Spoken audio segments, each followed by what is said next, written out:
Good evening, ladies and gentlemen. Welcome to Reference Point. I'm your host, Dave Cokerhook. Nice to be back on camera here in 2023. It's our first show of 2023. And I'm very excited about my guest today, a gentleman by the name of Doug Noll, who is an attorney, a mediator, and an author of an incredible book called De-escalate.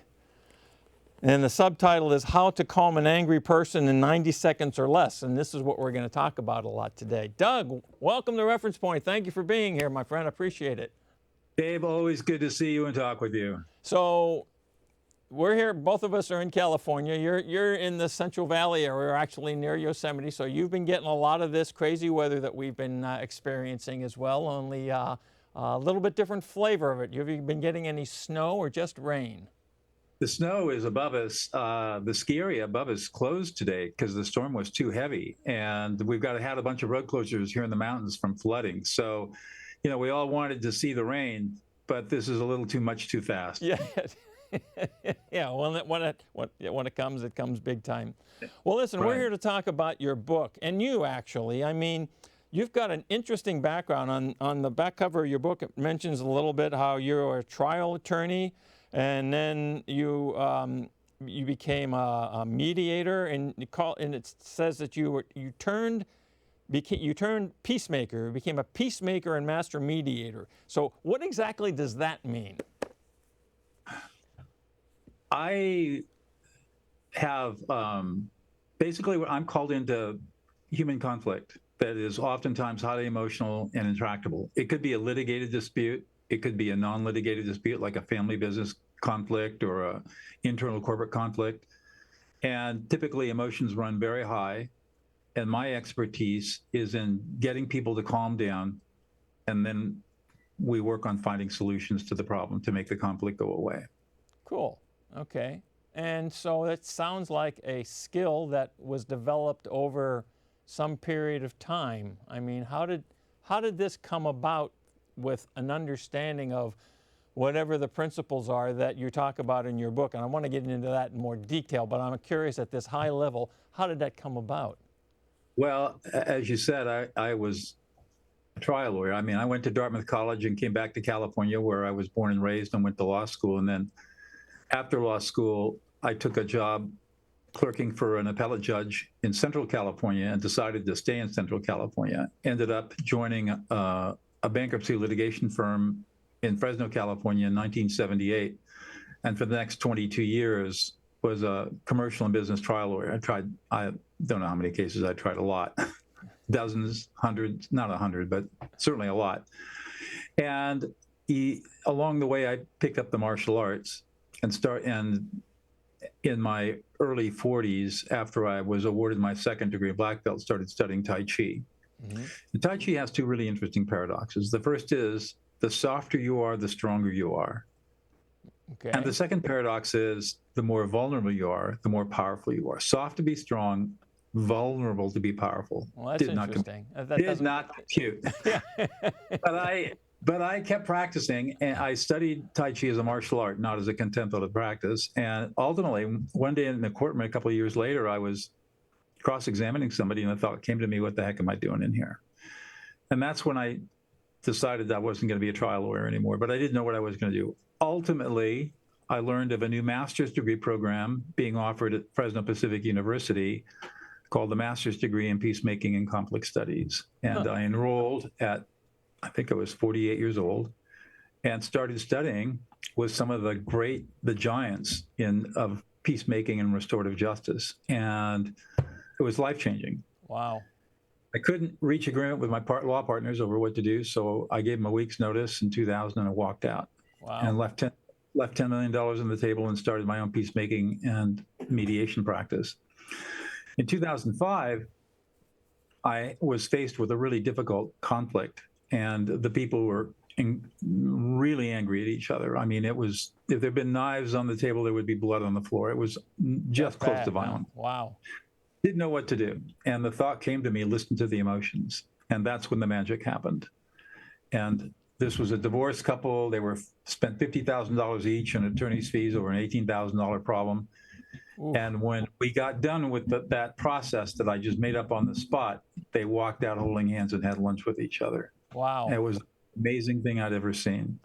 So you said something in there when you were describing that event where you said this thought came to you to, quote, listen to the emotions, unquote, which is an interesting turn of phrase. What does that mean?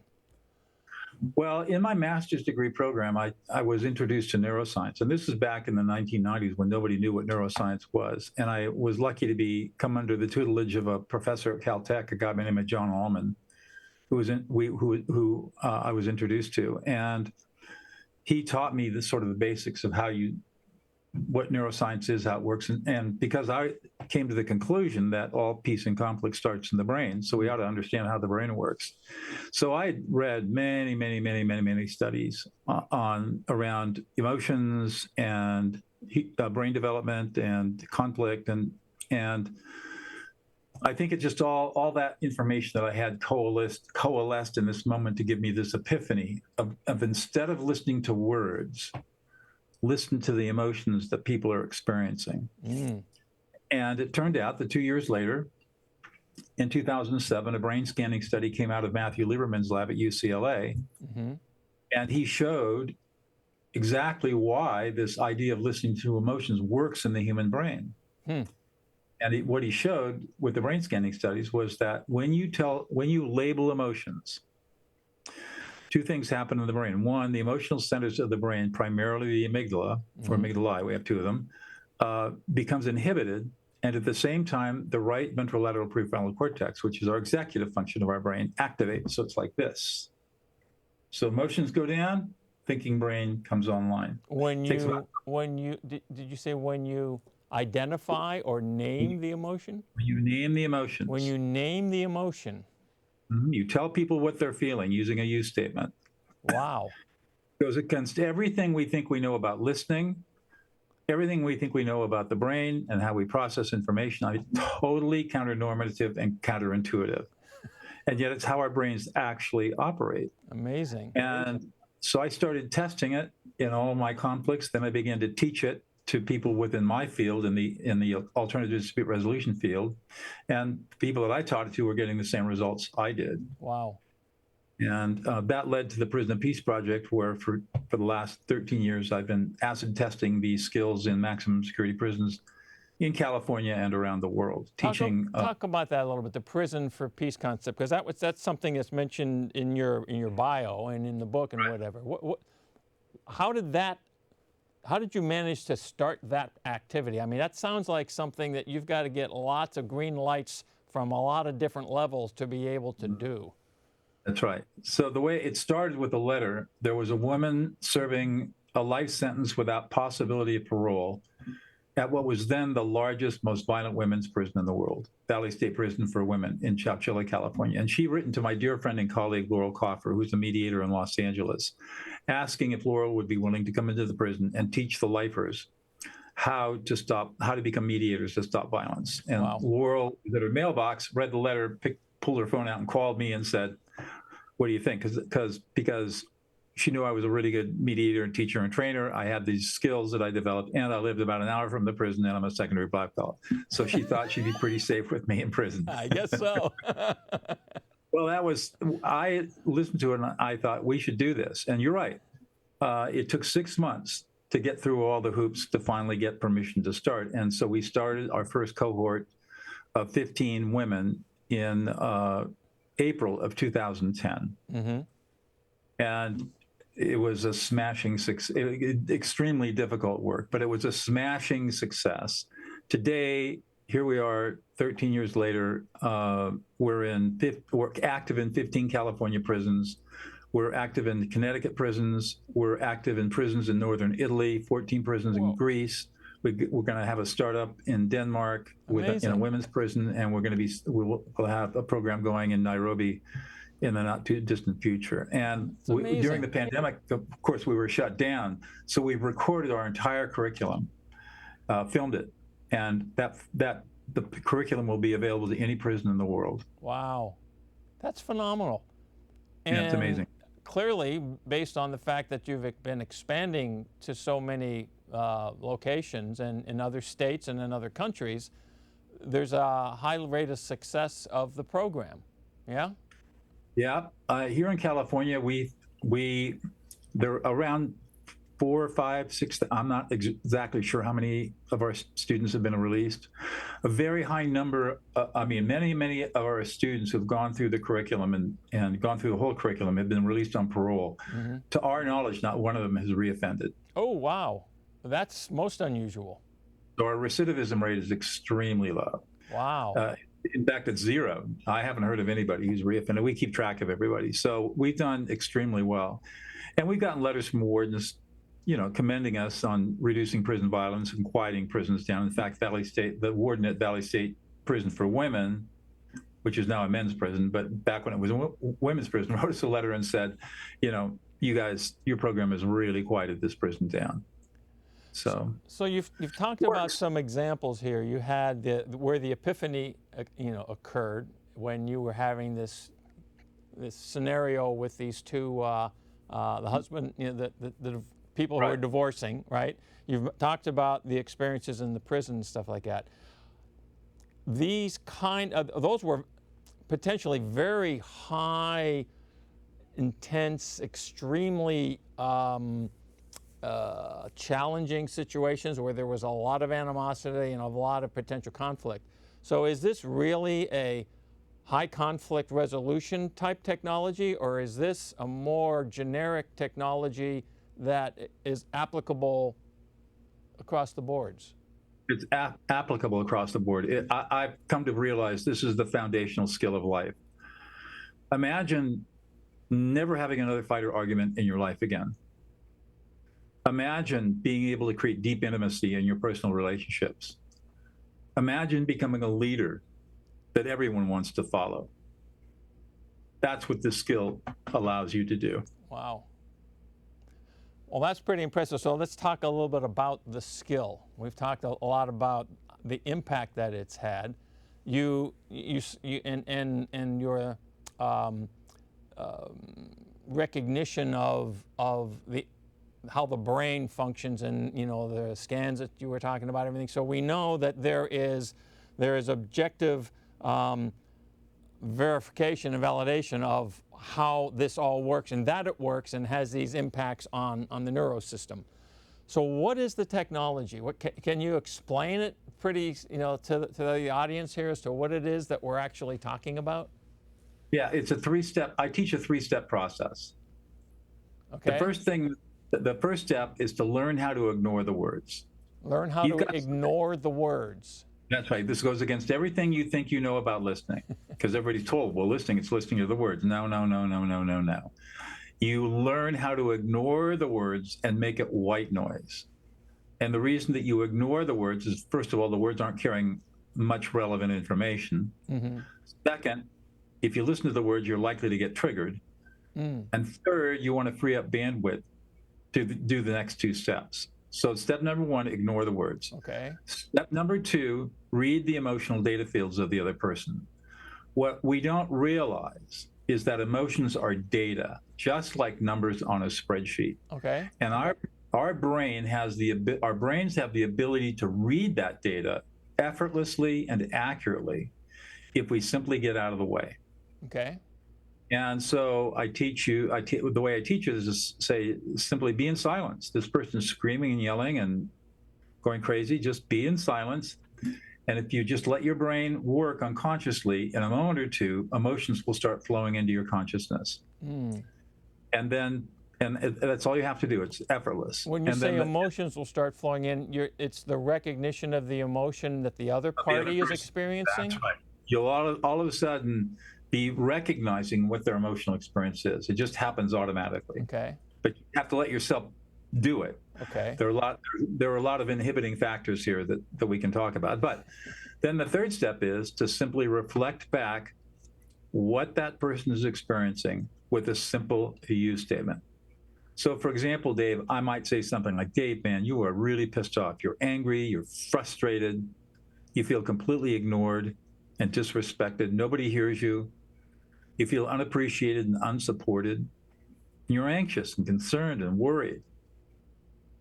You're a little embarrassed and humiliated. You're sad. and upset and distressed, and you feel completely abandoned, all alone, and you feel unloved right now.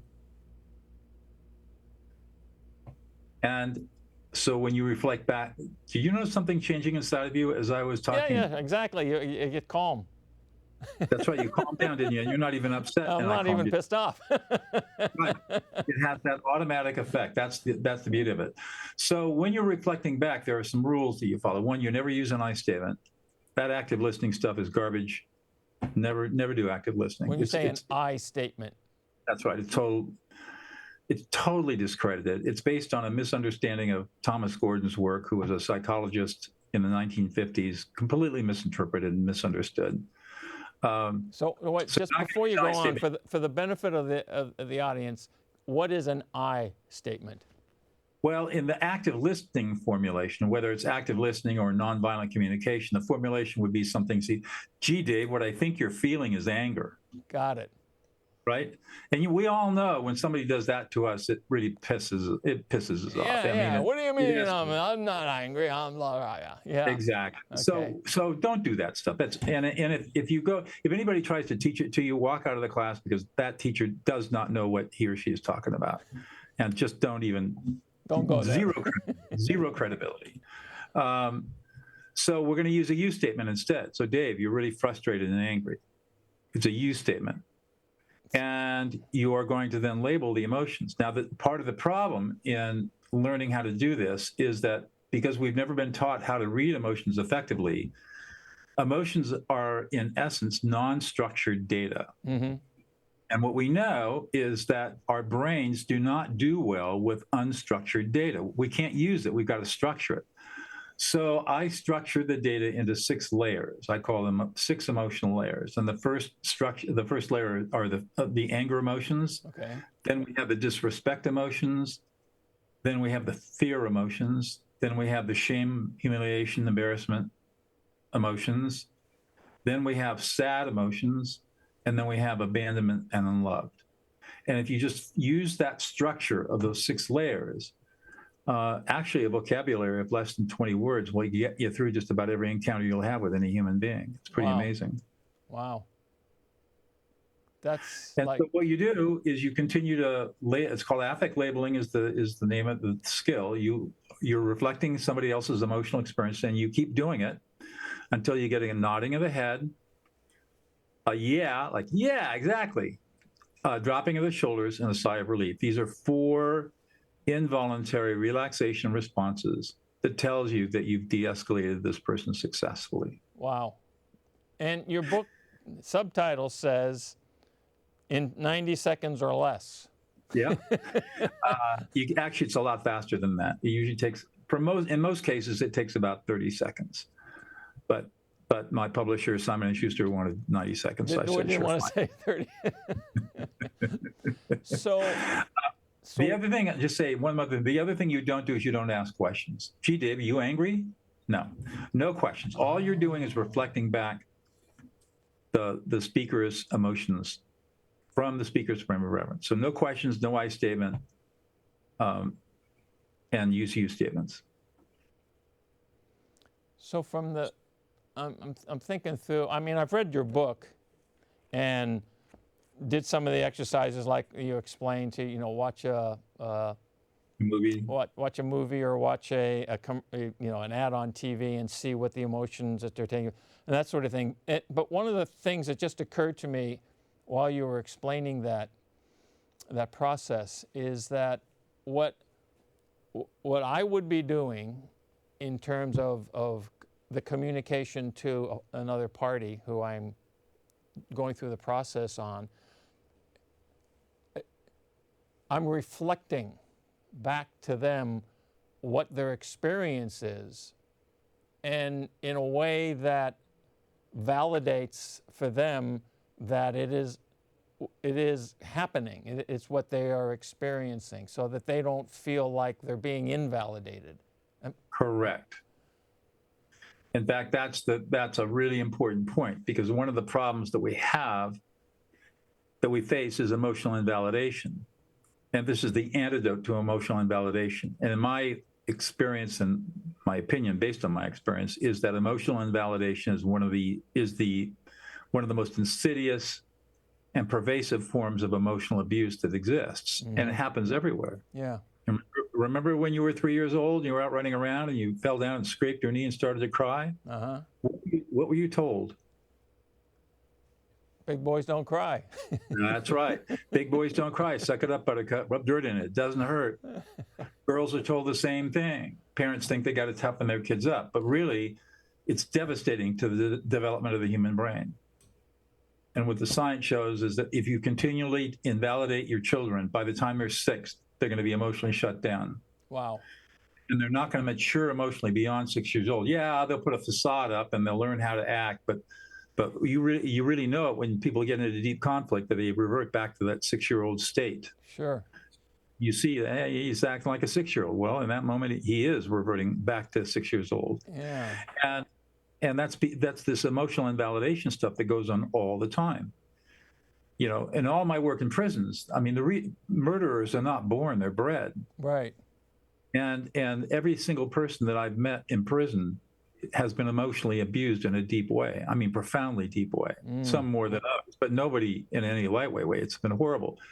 And my belief is if we could teach parents how to validate the emotions of their children and become emotional coaches for their children, we would eliminate most of our prisons in the next 25 years. It's that powerful. How, you just said, it generated a question in me. You said if we could teach our children, which then makes me think about the education system and how, you're laughing, how it might, how do we get this kind of recognition into the teaching and administration professions? I've got a very good friend who's just, you know, that's his focus, is trying to figure out how to make these adjustments and changes in our public education system, because it apparently, in a lot of cases, it just hasn't been really working all that well. Well, you'll remember back in, I think, around 2010, the core curriculum standards were issued. It was a huge consortium, right? Yep. And a big part of the core curriculum standards is called socio-emotional learning. And the idea was this was designed to build emotional intelligence in students. Right. And it's failed. And the reason that it's failed is because what people don't understand is that if you want to teach kids how to be emotionally competent, you have to have emotionally competent teachers. And nobody has ever invested in teaching teachers how to be emotionally competent. Yeah, they go to in-service trainings with a PowerPoint and say, do this, do that. But I mean, that doesn't teach somebody how to be emotionally competent. Right. And if you're not emotionally competent as a teacher, you cannot model emotional competency to your students. Right. What I have discovered is that if you teach teachers how to listen to and label the emotions of their students, especially when the students are upset, everything changes. Now, all of a sudden, the teacher is developing emotional competency just by listening to and reflecting the emotions of the students. Instant calm in the classroom, total classroom control at all times.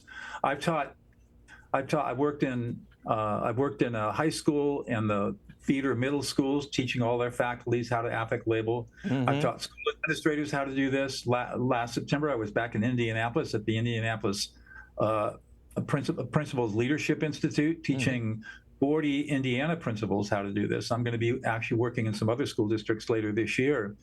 Again, teaching teachers and principals and administrators how to calm angry parents and students by simply listening to and reflecting the emotions. The transformations are absolutely amazing to watch. Yeah, I get sounds like emails from people all the time saying how their classroom management has completely changed. Wow. So the short answer to your question is, let's teach people how to affect label. Let's teach teachers how to affect label, administrators and principals. Right. And ultimately, let's teach the parents how to affect label. The kids will learn it on their own. If you model the behavior, the kids will immediately pick it up. Right. And they'll. Doug, we've only got about 3 minutes left in the episode here, and I'm going to ask you if you would do me the honor of sticking around to do another 30-minute show. Is that okay?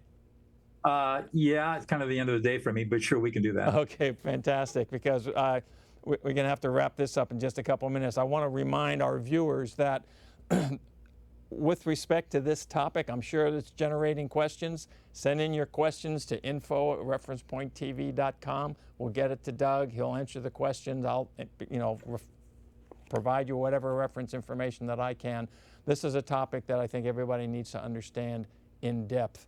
One of the things I want to pursue some conversation in our next couple of minutes here before we end off about how do people go about starting to utilize the tools. I mean, what's your book gives a great outline and tells you pretty much how you can do what you do. What's a good way for people to sort of start to incorporate this into their daily lives? Start in very low risk, safe social situations where the risk of failure and embarrassment is zero. My favorite laboratory is Starbucks. So you go into Starbucks in the morning and you're going to get your upside down macchiato with 5 cups of sugar and 1 ounce of cappuccino, right? And you walk up to the register and you hand your credit card and give the barista the order, and then you say this. You say, "Wow, you look really happy today." That's all you say. And then metaphorically put on your lab coat and observe the behavior of the barista. And you get an amazing shift in that person's attitude. Yeah. Do this every day for 2 weeks. Baristas, checkout clerks at markets, restaurant servers, people who are in the service business who are serving you, all you have to do is validate their emotional experience in the moment with one, hopefully positive emotion. Yeah. If they're not positive, you don't see people at the checkout stands at supermarkets always being so happy and positive. That's so true. Just say, are you really stressed today? You're really tired. Or you're looking upset. Yeah. One emotion. That's all you're going to label. And every single time, pay close attention to their behavior. Cool. Okay, I just froze up there. I'm going to unlock and relock. All right. Well, with that, we have to sign off at this point anyway, but this is good. So you'll come back here in a couple of minutes, Doug, and we'll pick up where we left off. But we have to, just because that's the way it is here in the TV biz, we've got to end off the show. And I thank you for being here. And ladies and gentlemen, stick around for this next episode of Reference Point. We'll see you next time.